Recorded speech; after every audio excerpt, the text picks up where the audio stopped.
पुरानी पेंशन बहाली के लिए कर्मचारी लंबे वक्त से संघर्ष कर रहे। देखने को मिला कि बिहार राज्य में कर्मचारियों ने तरह तरह का कार्यक्रम किए, जिसमें सबसे पहले हस्ताक्षर अभियान चलाया गया और इस अभियान में हजारों हजार कर्मचारियों ने हस्ताक्षर किया और मुख्यमंत्री को ये हस्ताक्षर की प्रतियां सौंप दी गई हैं। दूसरी तरफ अब कर्मचारियों ने ये रणनीति बनाई है कि बजट सत्र के दौरान ही कर्मीकंसन किया जाएगा, जिसमें सभी कर्मचारी शामिल होंगे और अपनी आवाज को सरकार के सामने रखेंगे, अपनी बातों को सरकार के सामने रखेंगे और पुरानी पेंशन बहाल करने की अपील करेंगे। और फिलहाल इसी के साथ जो अन्य कार्यक्रम NMOPS यानी कि national movement for old pension scheme संगठन की तरफ से तय किए गए हैं, जिसमें कर्मचारी ज्ञापन पत्र सौंपेंगे, जागरूकता अभियान चलाया जाएगा। 1 अप्रैल को ही कर्मचारी काला दिवस मनाएंगे। दूसरी तरफ 1 मई को जंतर मंतर पे एक बड़ा कार्यक्रम होगा। इन सभी कार्यक्रमों में बिहार राज्य के कर्मचारी बढ़ चढ़ कर हिस्सा लेंगे, अपनी आवाज को सरकार के सामने रखेंगे। फिलहाल तो ये उम्मीद जताई जा रही है कि बिहार में कर्मचारियों के संघर्ष को देखते हुए, कर्मचारियों के प्रयास को देखते हुए सरकार जरूर पुरानी पेंशन बहाल कर देगी, क्योंकि मुख्यमंत्री वहाँ के जो है वो काफी ज्यादा संवेदनशील है, ऐसा कहना है कर्मचारियों को। और कर्मचारी यही कह रहे हैं कि सरकार अगर पुरानी पेंशन बहाल कर देती है तो ये बहुत अच्छी बात होगी। फिर कर्मचारी ऐसा कोई कदम नहीं उठाएंगे जिससे किसी भी प्रकार की समस्या खड़ी हो। फिलहाल तो जंतर मंतर में जो कार्यक्रम होने वाला है उसमें भी बिहार राज्य से तमाम कर्मचारी जो है वो बढ़ चढ़कर हिस्सा लेने वाले हैं, या यूं कहे कि सभी कर्मचारी राजधानी दिल्ली पहुंचने वाले हैं और अपनी आवाज को सरकार के सामने रखने वाले हैं। भारत सरकार और राज्य सरकार दोनों के सामने आवाज को उठाया जाएगा। अब देखना ये होगा कि सरकार क्या कुछ कदम उठाती है। इसके साथ जो NMOPS बिहार राज्य के पदाधिकारी, उनका ये कहना है कि जितने भी कर्मचारी है वो बहुत सोच समझ कर किसी भी चीज का चुनाव करे, क्योंकि अगर कोई भी कर्मचारी UPS में चला जाता है तो उसके पास ये रास्ता नहीं बचेगा कि वो NPS या अन्य किसी योजना में आ सके। इस वजह से कर्मचारी धैर्य बनाए रखे, सरकार पे भरोसा रखे। जब सरकार पुरानी पेंशन बहाल करेगी तब कर्मचारियों को पुरानी पेंशन से आच्छादित किया जाएगा। नहीं तो जो NMOPS की तरफ से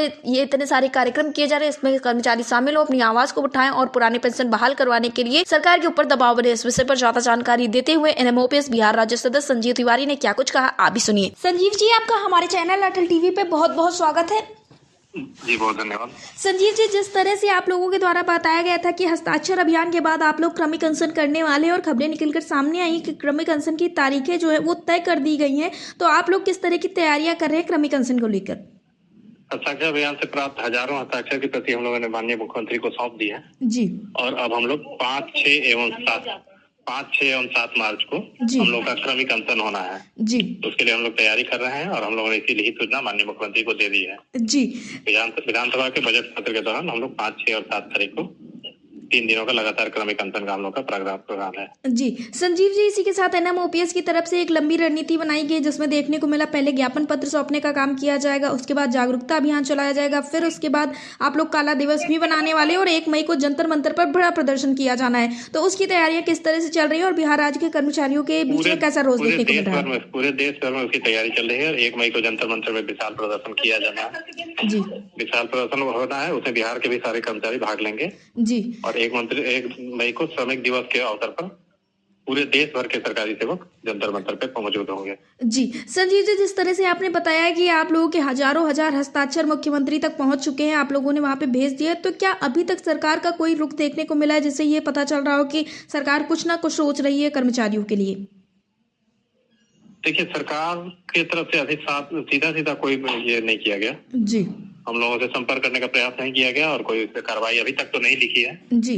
लेकिन मैं उम्मीद करता हूं कि संवेदनशील मुख्यमंत्री हैं बिहार में जी और चुनावी वर्ष है, जरूर कुछ ना कुछ पॉजिटिव डिसीजन होगा। जी संजीव जी, जैसा कि 1 अप्रैल से UPS के लागू करने की बात कही जा रही है और इस बीच में ये सवाल खड़े कर रहे हैं, सरकार जब NPS और UPS में 2 ऑप्शन दे रही है तो सरकार को जो एक पहले से ही व्यवस्था मौजूद है इस देश में वो है OPS की, तो OPS का भी ऑप्शन उसमें देना चाहिए इन कर्मचारियों को, जिससे कर्मचारी अपने मन की कोई भी जो उनकी योजना में जाना चाह रहे हैं वो चले जाए, क्योंकि कर्मचारियों को तो यही कहना है कि पुरानी पेंशन बहाल की जाए, जबकि सरकार NPS और UPS में ऑप्शन दे रही है।